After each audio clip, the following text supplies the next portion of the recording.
周一長談深入時事話題，今日同大家請到一位貴賓，佢就係我哋卑詩省嘅省長簡惠芝女士嚟同我哋傾下省政，我哋嚟有一個省政對話。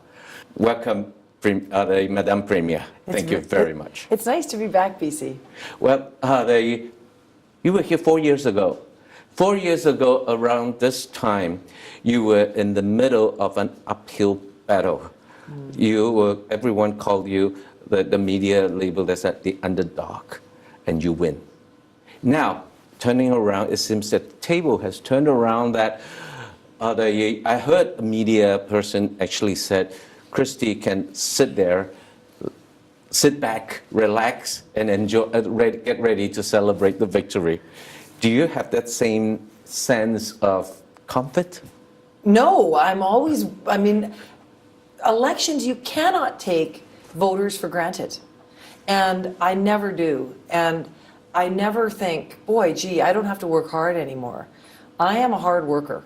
And I will make sure that we've got a lot to do. Here, the thing is, BC, in the world today, it's very uncertain. We see what's happening in the United States, lots of unpredictable events, protectionist government, strange things happening in the markets overseas. BC needs someone who is going to make sure we're going to fight for this province, that we're going to work hard every day, we're going to open up new markets. We can't take anything for granted. And I never forget that. Every single day, I'm privileged to be Premier. I am going to work with every ounce of energy I have. Good to hear that. Now, on the media, there's everything, there's news. So there's always this media attraction and media focus.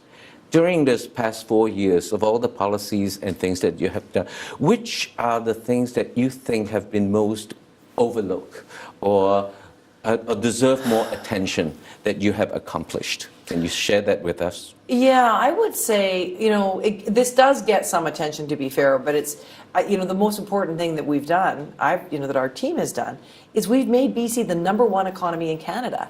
Fastest job creation, more jobs than anywhere else, lowest unemployment in Canada.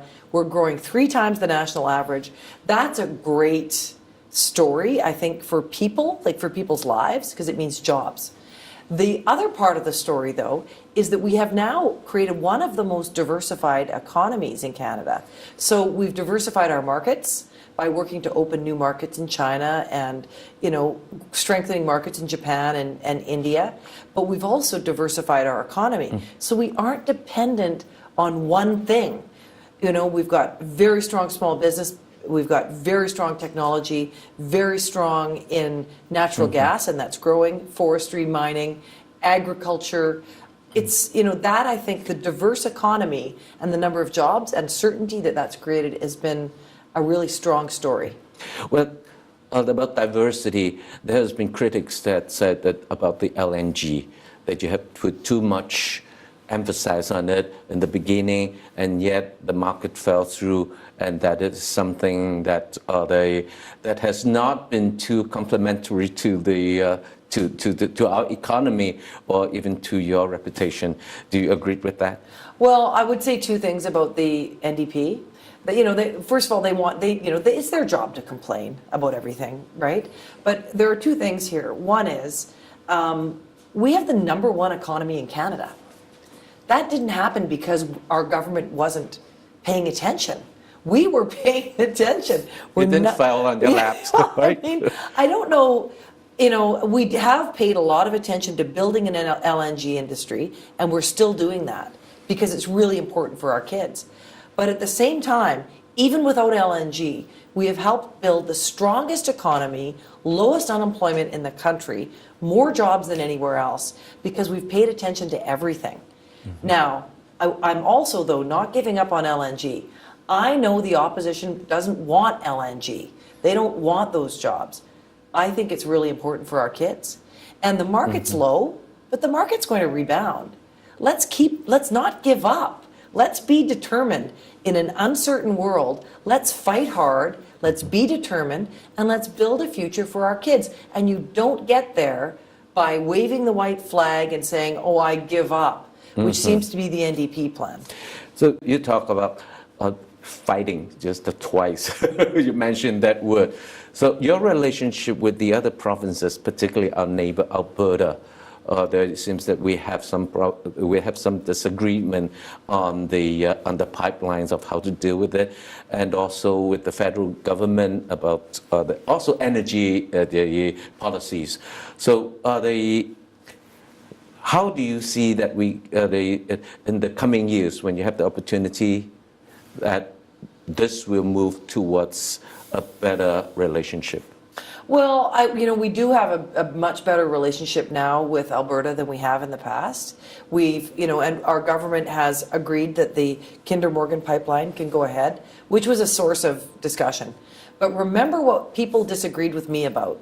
I stood up and I said, look, I'm going to fight for BC. I know that everybody else might want to just, move the Alberta oil through British Columbia, but my job is to make sure it's done safely. And my job is to make sure that there are jobs and money for British Columbians that come out of those projects. So we set out the 5 conditions. Everybody said it was foolish. They said we should give up. NDP said we should give up. We stuck with it. And the result of that was we got $1.5 billion to protect our coasts from the federal government. We've got $1 billion in economic benefits. We got a job guarantee for BC workers. We have really succeeded in meeting the 5 conditions, and you don't get there if you're not prepared to stand up and be clear and consistent and principled. The dividends of the oil income, that's something that our neighbor is very unhappy with, and that's going to be continuing a fight on trying to get some dividends. Well, we've made an agreement with the company itself. And so the province of Alberta didn't have anything to say about it. We made an agreement directly with Kinder Morgan for $1 billion for British Columbians. And we made an agreement directly with them to make sure that British Columbian workers are first in line for the jobs. So, that's an agreement we were free. But, the thing is, BC, if we hadn't had, if as a province, we hadn't decided we were going to stand up for BC, and the NDP said, forget the 5 conditions, never going to get anywhere, just give up. If we had done what they said, we wouldn't have these benefits for our province. And somebody has to fight for BC, and I think our citizens are counting on their premier to stand up strong, and that's what I'm determined to do. Well, the campaign financing. As we can, for some reason, it's become a very, very popular topic that everyone is discussing recently. And the polls, the critics, and even the media or the federal government or other provinces had all agreed that we need more stricter the regulations against corporate or unions, the donations. But it seems that you've never been moved by these opinions or comments. Can you share with us what's behind your thoughts of how you made this decision to stay the status quo? Because what the critics don't say is what we would replace the current system with. Because there are only 2 ways for political parties to fundraise. One is to do it the way we do now, which is from the private sector, and political parties working hard to raise that money on their own. The other, and it's not perfect, the other way, the only other way, is for political parties to get money from people's tax dollars. So what that means is, first of all, everybody is forced to donate to political parties because it comes out of their taxes. And second, it means their tax dollars will be diverted from schools, from hospitals, from things that we care about, to go fund political parties. I don't think taxpayers want their tax dollars to pay for political parties. So we have 2 imperfect systems. But I believe that taking tax money, which is what the NDP want to do, to fund political parties is the wrong thing to do. And I think that's a far worse system. We can improve the current system. But I don't think the NDP plan to make taxpayers pay for political parties is the right one.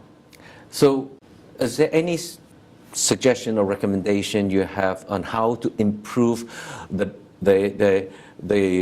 perception that governments are controlled either by unions or by the big corporations because of their huge donations. How to improve that? Yeah, so I think, because the thing that people worry about is that someone gives a donation to a political party, say a union gives a donation to the NDP, and then the NDP take a position in favor of the union, or the same for other parties with business. And so we need to make sure that it is fully disclosed, that the donation is fully disclosed. We need to make sure that anyone who has, the conflict commissioner is overseeing all the decisions. Both of those things happen. The third thing is, though, we should be disclosing that as soon as possible after we receive the donation. Because what happens now is political party can receive a donation in January, make a decision in July, and not have to disclose it till December. If we receive a donation in January, we should disclose it in January. And so that's what our BC Liberal Party is doing that now. The NDP is refusing to do it. They say it's too much trouble, but I think it's going to be an improvement, and we're going to keep looking for those kinds of improvements. So will it come into Parliament in Victoria before the election? We want to legislate this. We do want to make sure that it's a rule that I know the NDP won't do it voluntarily, so I think we're going to have to make them. Well, we'll continue to watch the news. But let's take a break, and we will come back to talk more about all the policies in our province.